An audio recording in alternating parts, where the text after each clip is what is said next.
Hello दोस्तों, कैसे हो सब? बढ़िया। तो दोस्तों अपन डिस्कस कर रहे हैं आरपीएससी फर्स्ट ग्रेड केमिस्ट्री के बारे में और उसमें अपन टॉपिक लेके चल रहे थे सेकेंडरी लेवल का जो 11th और 12th लेवल का जो मैटर है उसके बारे में डिस्कस कर रहे हैं according to syllabus.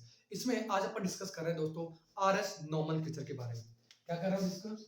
RS nomenclature के बारे में दोस्तों सिंपल से तरीका बता रहा हूँ और अकॉर्डिंग टू सिलेबस बता रहा हूँ, इसलिए चैनल को सब्सक्राइब जरूर कर लीजिएगा और हो सके तो अपने फ्रेंड सर्कल में जितने भी दोस्त हैं जो आरपीएससी की तैयारी कर रहे हैं, भले फर्स्ट ग्रेड हो सेकंड ग्रेड हो, उनको आप जरूर इस चैनल के बारे में बताइए।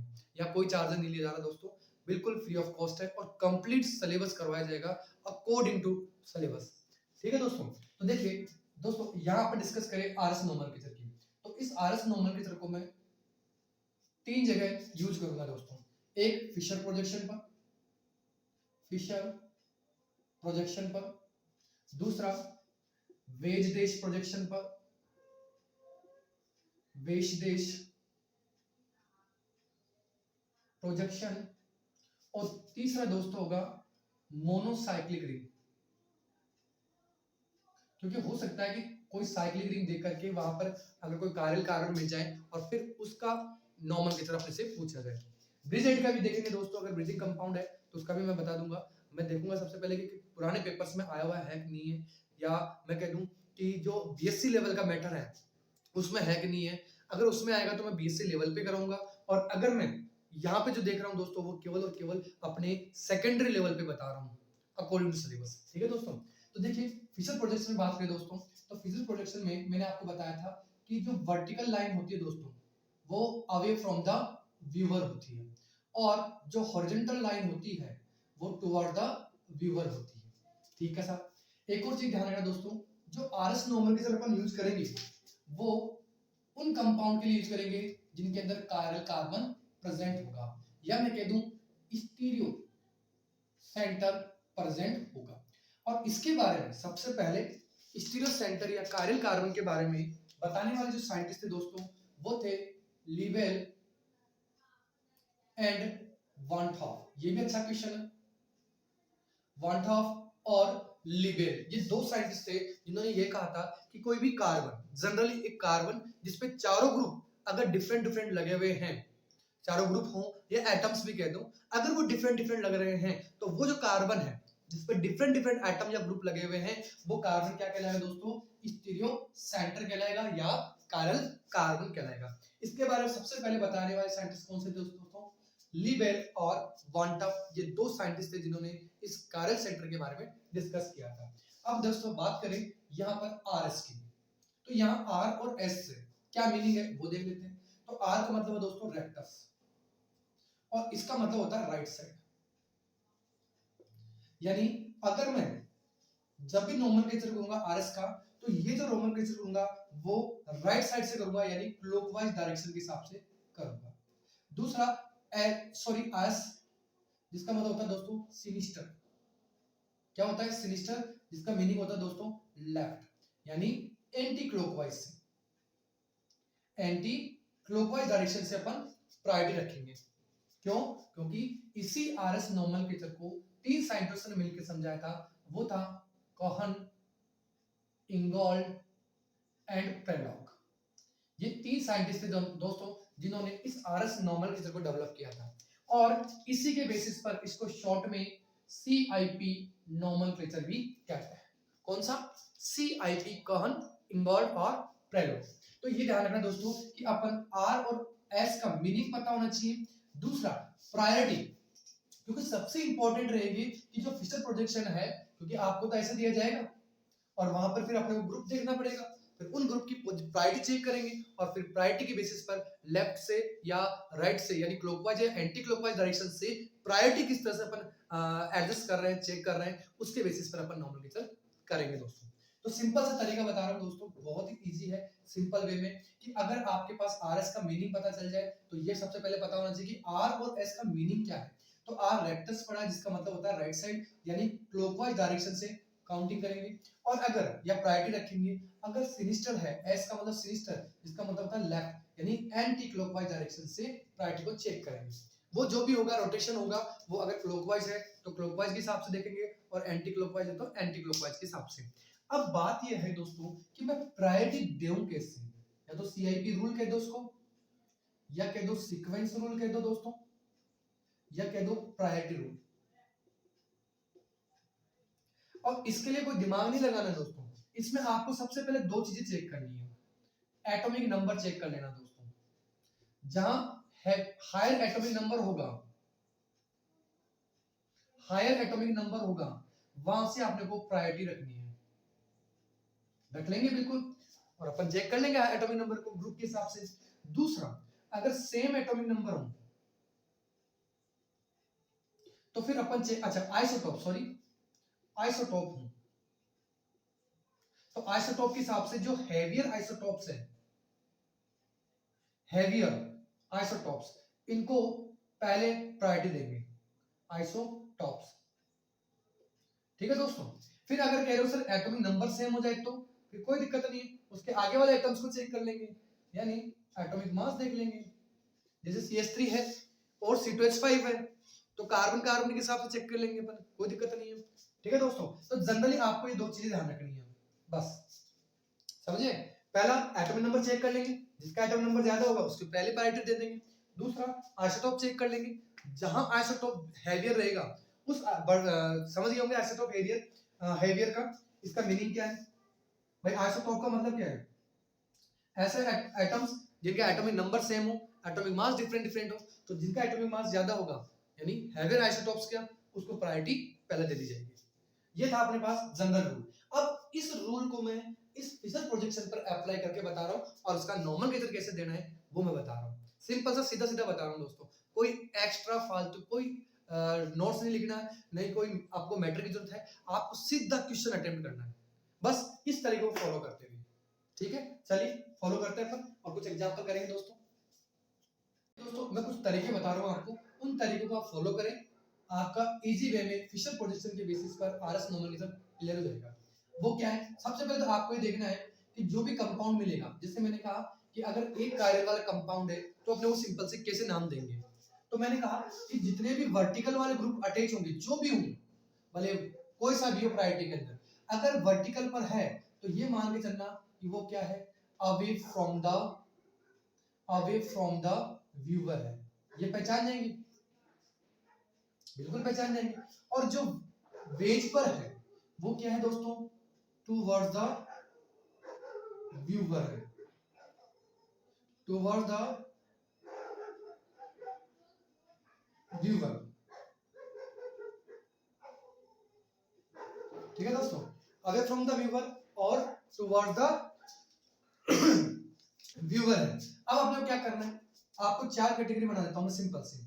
सबसे पहले अगर जो लोवेस्ट प्रायोरिटी वाला ग्रुप है, क्या कह रहा हूं दोस्तों, अगर लोवेस्ट प्रायोरिटी वाला ग्रुप, देखो दोस्तों लोवेस्ट प्रायोरिटी वाला ग्रुप अगर वर्टिकल ग्रुप पर है तो आपको कोई चेंज नहीं करना, जिस तरह से आप क्लॉकवाइज घूम रहे हैं उस हिसाब से प्रायोरिटी चेक करके या उस हिसाब से आप नाम दे सकते हैं। जैसे अगर मैं प्रायोरिटी की बात करूं दोस्तों 1 2 3 4, अगर प्रायोरिटी ऐसे आ रही है तो मैं इस तरह से क्लॉकवाइज डायरेक्शन में रोटेट करूंगा, तो जो क्लॉकवाइज डायरेक्शन में रोटेट हो रहा है, राइट हैंड साइड से रोटेट हो रहा है, उसका क्या हो जाएगा दोस्तों, रेक्टस नाम हो जाएगा। सिंपल सा तरीका हो सकता था। दूसरी कंडीशन में यही फोर्थ पोजीशन वाला वर्टिकल पर ही हूं, वर्टिकल पर ही हूं, कोई दिक्कत नहीं है दोस्तों, वर्टिकल पर ही हूं, तो अपन कैसे देखेंगे, तो इसको लोवेस्ट प्रायोरिटी देखेंगे, तो 1 के बाद में 2, 2 के बाद में 3 चलेंगे अपन, तो ये इस तरह से घूमेगा ये भी, तो भी ये क्या हो जाएगा, कोई चेंज नहीं होगा, जैसा नाम दे रहे हैं रेक्टस का वैसे कैसे नाम दे दें। दूसरी कंडीशन। तीसरी कंडीशन ये है कि दोस्तों अगर हो सकता है कि आपको थर्ड यहां रख दे, कैसे भी रख सकते हैं, जैसे अभी मैंने हॉरिजॉन्टल पे फोर्थ पोजीशन में रख दिया और मैंने कैसे भी नंबर दे दिया, ये लीजिए, तो 1 से 2, 2 से 3 चलेंगे अपन, ऐसे नहीं चलेंगे 1 3 2 ऐसे, भाई ये तो पहले से ही अवे फ्रॉम द व्यूअर होता फोर्थ नंबर वाला। लेकिन अगर वेज पे आ गया, अगर वेज पे आ गया तो फिर जो नाम आप दे रहे हो, जैसे ये रोटेट हो रहा है क्लॉकवाइज, तो इसका जस्ट रिवर्स आपका आंसर होगा। कब, जब ये फोर्थ पोजीशन वाला लोवेस्ट पोजीशन वाला वेज पर हो। बस यही तो देखना दोस्तों, यही इसका कंसेप्ट है। मैंने पहले बताया कि अगर वेज पर है यहां पर फोर्थ पोजीशन वाला, तो जो आंसर आपका आ रहा है आफ्टर रोटेशन, अगर जो भी आ रहा है उसका जस्ट रिवर्स आंसर आपका होगा। कब? जब ये आर वेज पर हो। अगर वर्टिकल पे होते यानी देश पर होते, वर्टिकल में कहीं पे भी रख दो, तो जो रोटेशन हो रहा है कैसे भी रोटेशन हो उसमें कोई दिक्कत नहीं है, जो रोटेशन हो रहा है उसी के बेसिस पे आपको नाम देना है। जैसे मैंने इनका दोनों का दे दिया, ठीक है। अब मैंने ये ले लिया, इसमें मैंने काउंट किया, ये वेज पर है, क्यों? क्योंकि लोवेस्ट प्रायोरिटी वाला अगर हॉरिजॉन्टल रो पे आ रहा है तो उसको क्या करेंगे, जो भी आंसर आ रहा है उसका रिवर्स आंसर कर देंगे। यानी ये आर आ रहा था दोस्तों, तो इसका जस्ट रिवर्स क्या हो जाएगा, एस। तो ये अपने पास करेक्ट आंसर होगा। हो सकता था ये फोर्थ इधर 1 2 3, तो कोई दिक्कत नहीं दोस्तों, ये भी आर आ रहा है, तो आर का जस्ट रिवर्स क्या हो जाएगा, एस हो जाएगा। अब आपको सर ऐसे भी तो हो सकता था, बिल्कुल आप जो सोच रहे हैं मैं बिल्कुल समझ रहा हूँ, 1 2 1 3 2 और 4, या इसको ऐसे कर लेते हैं अपन, इस बार 2 को इधर रख ले, इसको रख लो, पर है तो फोर्थ पोजीशन वाला डैश पे ही ना, कि अगर वर्टिकल पे आ रहा है तो डैश पे ही है, तो जाहिर सी बात है इसको रोटेट कर लो। ये क्या हो रहा है, एंटी क्लॉकवाइज रोटेट हो रहा है लेफ्ट से राइट, यानी एस होता तो एस का जस्ट रिवर्स। देखो ध्यान रखना, एस का जैसा का नाम था वैसा का वैसा, रिवर्स नहीं होगा दोस्तों, क्योंकि ये किस पे आ रहा है, डैश पे। अगर ये क्वेश्चन ऐसे होता दोस्तों, ये फोर्थ यहां होता, ठीक है, समझ गए होंगे अब। तो अगर फोर्थ पोजीशन वाला, जो लोवेस्ट पोजीशन वाला ग्रुप अगर वर्टिकल पर है, तो आपके आंसर में जो रोटेशन के बेसिस पर आ रहा है वही इसका एग्जैक्ट आंसर होगा। लेकिन अगर यही फोर्थ पोजीशन वाला अगर वेज पोजीशन यानी हॉरिजॉन्टल वेज पे आ जाता है दोस्तों, तो जो भी आंसर आ रहा है उसका रिवर्स आपका आंसर होगा, यानी आर का एस, एस का आर होगा दोस्तों। बात समझ में आई दोस्तों? तो वापस रिपीट कर रहा हूं, पहले कंडीशन में कि अगर लोवेस्ट प्रायोरिटी वाला वर्टिकल रो पर है, तो जो आपका रोटेशन हो रहा है उसी के बेसिस पर आंसर होगा। लेकिन अगर फोर्थ पोजीशन वाला या लोवेस्ट प्रायोरिटी वाला ग्रुप या एटम अगर हॉरिजॉन्टल रो पर है, तो जो आंसर आ रहा है उसका जस्ट रिवर्स आपका आंसर होगा। यही फिशर पोजीशन की सबसे बेस्ट और इजी ट्रिक है। बात समझ में आई दोस्तों? मैं क्वेश्चन लूंगा और क्वेश्चन के बेसिस पे समझाऊंगा, ऐसा नहीं कि मैंने आपको ट्रिक बता दी काम खत्म हो गया, ना ना ना, आपको मैं इसके एग्जांपल भी करवा रहा हूं। चलिए नोट कीजिए इस ट्रिक को, आप अपने लैंग्वेज में इसको यूज कर सकते हो दोस्तों। ये 4 एग्जांपल मैंने लिए, इन एग्जांपलों को मैं जो मैंने अभी तरीका बताया उस पर अप्लाई, उस तरीके को अप्लाई करके इनको मैं आरएस नॉर्मलाइजर दे रहा हूं दोस्तों। चलिए देखते हैं।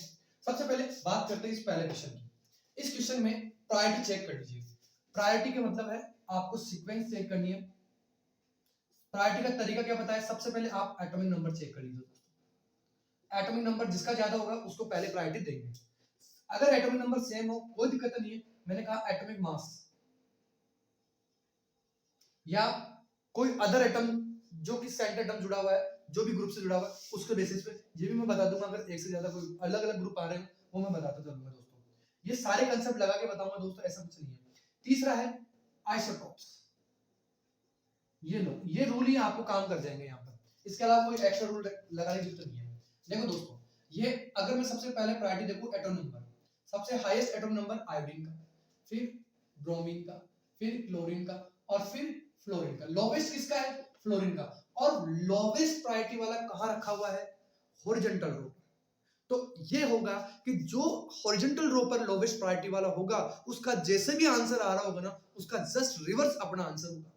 जैसे अगर मैं इसकी रोटेट करूं दोस्तों, तो ये एंटी क्लॉकवाइज ऐसा रोटेट होता भाई, 1 से 2 2 से 3 3 से 4 चलता, यानी आंसर क्या आ रहा होता भाई प्रायोरिटी के हिसाब से, तो ये अपने पास एंटी क्लॉकवाइज सिनिस्टर आता।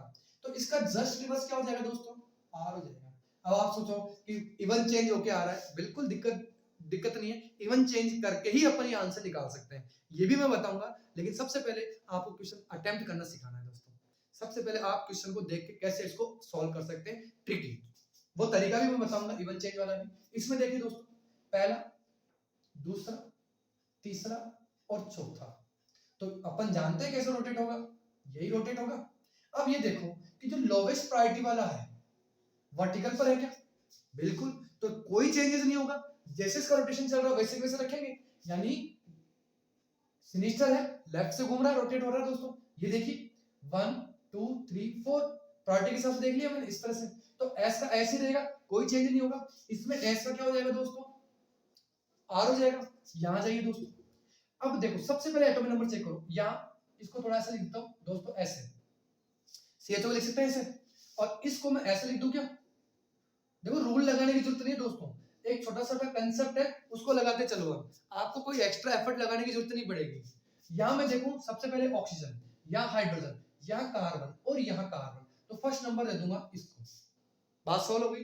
अब मैं देखूं इन दोनों के अंदर, बिल्कुल सही बात है, जब डबल बॉन्ड ओ आ रहा होता है दोस्तों तो कुछ इसको ऐसे लिख सकते हैं कि अपन कार्बन, ये एक हाइड्रोजन है, ये लिखिए, और डबल बॉन्ड है इसका मतलब दो ऑक्सीजन यहाँ अटैच है दोस्तों, बिल्कुल सीधा सीधा।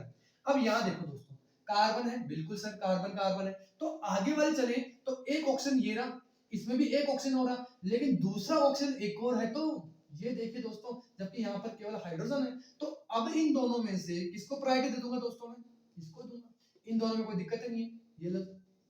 अब फोर्थ प्रायोरिटी वाला, लोवेस्ट प्रायोरिटी वाला, लोवेस्ट प्रायोरिटी वाला ग्रुप कहाँ रखा हुआ है?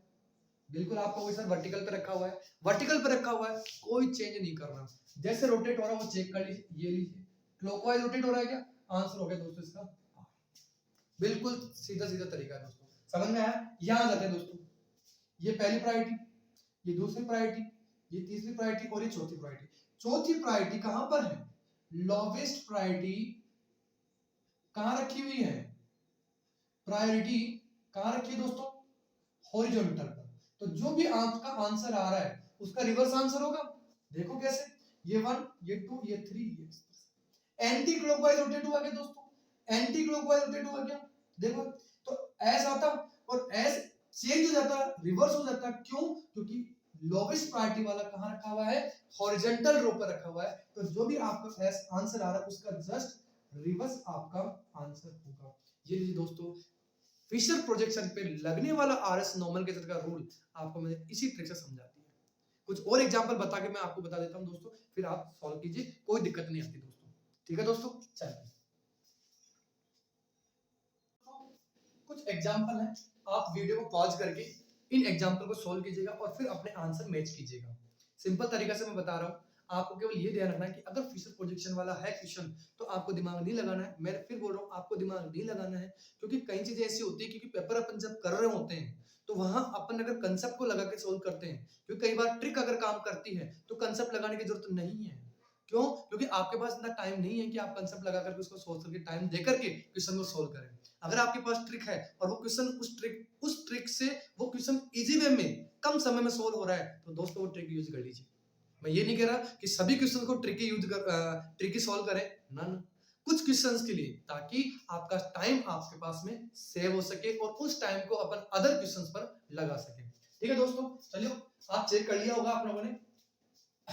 अब सबसे पहले इसकी बात करें तो प्रायोरिटी चेक कर लीजिए दोस्तों, प्रायोरिटी चेक करेंगे तो सबसे पहले ऑक्सीजन और बीआर, तो बीआर को पहले प्रायोरिटी देंगे, फिर यहाँ कार्बन है तो आप चाहो तो इसको ऐसे लिख सकते हो दोस्तों, C2H5 को, बिल्कुल आप जो सोच रहे हैं बिल्कुल सही सोच रहे हैं, ये लीजिए लिख सकते हैं, इसको मैं ऐसे लिख सकता हूँ दोस्तों, ये लीजिए, और ये OH है तो पहली प्रायोरिटी इसकी, दूसरी प्रायोरिटी इसकी, तीसरी देखो कार्बन से दो हाइड्रोजन, कार्बन से दो हाइड्रोजन, लेकिन तीसरा ये जो कार्बन जुड़ रहा है इसमें हाइड्रोजन है, तो फिर प्रायोरिटी किसको दे दी जाएगी दोस्तों? इसको। समझ में आई प्रायोरिटी के रूल का? तो अब ये देखना है कि जो लोवेस्ट प्रायोरिटी वाला है ये फोर्थ नंबर वाला, वो क्या वर्टिकल रो पर है क्या? बिल्कुल वर्टिकल लाइन पर है, तो वर्टिकल लाइन पर होने की वजह से जो आंसर आ रहा है वही आपका एग्जैक्ट आंसर होगा जिस तरह से रोटेशन हो रहा है। तो चलिए आंसर देखें, तो पहला दूसरा तीसरा ये लीजिए एंटी क्लॉकवाइज है, तो आंसर हो गया दोस्तों इसका एस। दूसरे क्वेश्चन पे आ जाइए, इसको कुछ इस तरह से लिख दूं दोस्तों मैं, C2H5 सॉरी CH2OH को, ये लीजिए, और इसको मैं कुछ इस तरह से लिख दूं C double bond O OH। अब इस C डबल बॉन्ड OH को कैसे सॉल्व कर सकते हैं दोस्तों? तो इसको मैं कुछ इस तरह से अरेंज कर दूं, कार्बन डबल बॉन्ड O है, इसका मतलब दो ऑक्सीजन इस तरह से जुड़ी हुई होंगी, इसका कंसेप्ट समझ लेना दोस्तों, डबल बॉन्ड O का मतलब है कि इस कार्बन से इस तरह से मैं इसको अरेंज करके दो ऑक्सीजन जोड़ करके मैं प्रायोरिटी चेक कर लूंगा। तो यहाँ देखें, तो यहाँ पहले कार्बन, यहाँ कार्बन और यहाँ ऑक्सीजन, तो पहली प्रायोरिटी दोस्तों इसकी हो जाएगी, दूसरी प्रायोरिटी किसकी हो जाएगी? देखो यहाँ देखें तो कार्बन से दो हाइड्रोजन, यहाँ देखें कार्बन से तीन ऑक्सीजन, तो फिर दूसरी प्रायोरिटी इसको दे दूं और तीसरी प्रायोरिटी इसको दे दूं, चौथी प्रायोरिटी इसको दे दूं, और चौथी जो प्रायोरिटी है दोस्तों वो कहां पर है? हॉरिजॉन्टल रो पर, हॉरिजॉन्टल लाइन पर है, तो हॉरिजॉन्टल लाइन पर प्रायोरिटी फोर्थ आते ही जो आंसर आ रहा था उसका क्या कर देंगे अपन? रिवर्स कर देंगे। तो आपका आंसर कुछ इस तरह से होगा दोस्तों, पहले रोटेट करके चेक है, ये देखें ये चलेगा ऐसे, ये रोटेशन होगा, यानी क्लॉकवाइज डायरेक्शन से, ठीक है दोस्तों, क्लॉकवाइज डायरेक्शन हो रहा है, नहीं sorry anti clockwise, sorry sorry दोस्तों, एंटी क्लॉकवाइज डायरेक्शन हो रही, क्योंकि क्लॉकवाइज तो ये थी और एंटी क्लॉकवाइज ये थी, तो एंटी क्लॉकवाइज के लिए एस और क्लॉकवाइज के लिए आर, ये तो चल रहा था अपना। तो जब एंटी क्लॉकवाइज डायरेक्शन में है दोस्तों, तो जो आंसर आ रहा है एस, उसका जस्ट रिवर्स कर देंगे आर, तो आपका एग्जैक्ट आंसर क्या आ जाएगा दोस्तों, आर आ जाएगा। चलिए तीसरे पे आ जाइए, इसको भी कुछ सॉल्व करना चाहो तो इसको ऐसे बना सकते हो दोस्तों, ये लीजिए, तो आपके लिए क्या आसान हो जाएगा प्रायोरिटी चेक करना, ठीक है, ये पहला नंबर, ये दूसरा नंबर, ये तीसरा नंबर। अब देखो वापस एच हॉरिजॉन्टल रो पर है, लोवेस्ट प्रायोरिटी वाला, तो इसको रोटेट कर लीजिए दोस्तों, क्लॉकवाइज रोटेशन हो रहा है, ये वाला क्लॉकवाइज रोटेशन यानी आर है, तो जस्ट इसका रिवर्स हो जाएगा आंसर एस। क्यों हो जाएगा, क्योंकि अगर लोवेस्ट प्रायोरिटी वाला ग्रुप हॉरिजॉन्टल लाइन पर है तो, ठीक है दोस्तों। चलिए इस पे आ जाते हैं, हो सकता है आपको ये थोड़ा सा कंफ्यूज करे, तो कंफ्यूजन की जरूरत नहीं दोस्तों, इसका मतलब ये है, देखो इसको समझाता हूँ, ये कार्बन, ये हाइड्रोजन और डबल बॉन्ड कार्बन और दो हाइड्रोजन जुड़ी हुई है, तो इसका मतलब ये हुआ, इसको मैं ऐसे लिख सकता हूँ दोस्तों कि इस कार्बन से एक हाइड्रोजन ये भी और एक कार्बन ये, फिर नेक्स्ट आगे कार्बन, और इस कार्बन से फिर एक कार्बन और हाइड्रोजन जुड़ी हुई है। तो ये देखिए दोस्तों, इस कार्बन से कार्बन भी जुड़ रहा है और हाइड्रोजन भी जुड़ी हुई है। लेकिन अगर मैं इसकी बात करूं, C6H5 की बात करूं दोस्तों, तो कुछ इस तरह से ये है, ये लीजिए, जिस तरह से अरेंज कर दूं 1 2 3 और ये डबल बॉन्ड। तो अगर मैं ये कहूं कि इस कार्बन से, देखो दोस्तों, इस कार्बन से इधर भी कार्बन इधर भी कार्बन, तो इसको जब इसको सोल्व करेंगे तो इसको थोड़ी देर के लिए हटा देता हूं दोस्तों, और यहाँ कार्बन लगा देता हूं और इस पे भी कार्बन, तो मैं ये कह सकता हूं कि इस कार्बन पर ये चार अलग अलग कार्बन जुड़े हुए हैं, जब इसमें कार्बन तो है ये दूसरा, लेकिन एक क्या जुड़ रही है, हाइड्रोजन। तो इन दोनों में से प्रायोरिटी में किसको दे दूंगा दोस्तों, इसको दे दूंगा पहली प्रायोरिटी, फिर इसको और फिर इसको और चौथा नंबर इसको। बात समझ में आई क्या, क्लियर समझ में आ गई। तो चलिए प्रायोरिटी दे दी अपन ने, अब ये चेक करना है कि लोवेस्ट प्रायोरिटी वाला कहां पर है, वर्टिकल पर या हॉरिजॉन्टल पर है। हॉरिजॉन्टल पर है तो जो आंसर आप निकाल रहे हो उसका जस्ट रिवर्स आंसर आएगा, जैसे 1 2 3, ये लो साहब, एंटी क्लॉकवाइज घुमा, एंटी क्लॉकवाइज घुमा, इसका मतलब एस, और इसका जस्ट रिवर्स आंसर क्या हो जाएगा, आर हो जाएगा। अब बताइए फटाफट कमेंट जो बॉक्स में जरूर बताना कि ये बातें समझ में आई कि नहीं आई, क्योंकि नेक्स्ट जो टॉपिक होगा दोस्तों वो वेज डेज वाला होगा, और वेज डेज वाला को अपन इवन चेंजेस भी देखेंगे अपन, और उस वेज डेज को कैसे फिशर प्रोजेक्शन में चेंज करके आंसर निकालना है ये भी अपन डिस्कस करेंगे। ठीक है दोस्तों, अगर वीडियो अच्छा लगा हो तो लाइक जरूर कीजिएगा और शेयर जरूर कीजिएगा दोस्तों। अपन day by day completely syllabus को धीरे धीरे अपन कवर कर लेंगे दोस्तों। ठीक है दोस्तों, चलिए नेक्स्ट वीडियो मिलते हैं, तब तक के लिए बाय, जय हिंद।